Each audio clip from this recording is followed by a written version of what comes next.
सिलगढी संलग्न दक्षिण शान्तिनगर बाउबजार इलाकाको एउटा गोदामबाट एकजना कर्मचारीको झुन्डिएको अवस्थामा शव उद्धार गरेको छ। मृतकको नाम चित्त कर्मकार 48 वर्षीय हो भने प्राप्त जानकारी अनुसार गोदाम 3 दिन अघिदेखि बन्द अवस्थामा रहेको थियो।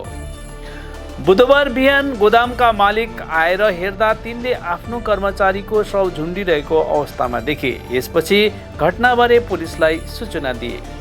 खबर पाएर आशीगर आउटपोस्ट पुलिस घटनास्थलमा पुगेर शवलाई उद्धार गरेर पोस्टमार्टमको लागि उत्तर बङ्गाल मेडिकल कलेज एवं अस्पतालमा पठाइदिएको छ।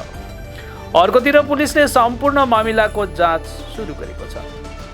এটা তো বাড়ি হচ্ছে স্পোর্টিং ক্লাব শান্তিনগর। ওখান থেকে আসে আমরা তো এখানে আড্ডা মারতাম, আমরা তো দেখি নাই কিছু। তারপর মালিক আসছে, মালিক দেখার পরে হচ্ছে গেট খোলা পরে দেখলাম সকাল। হ্যাঁ, এখানে বলে কাজ করতে হতে শুনলাম। এটা তো হয়েছে তোমার প্যান্ডেলের ডেকোরেশনের মাল। ডাবগ্রামেই তো কাজ করতো, এটা জানি, ওইটা তো জানিনি। এই শুনলাম এই সকালবেলায় ফাঁস দিয়েছে বললো যে ওইটাই তো শুনছি।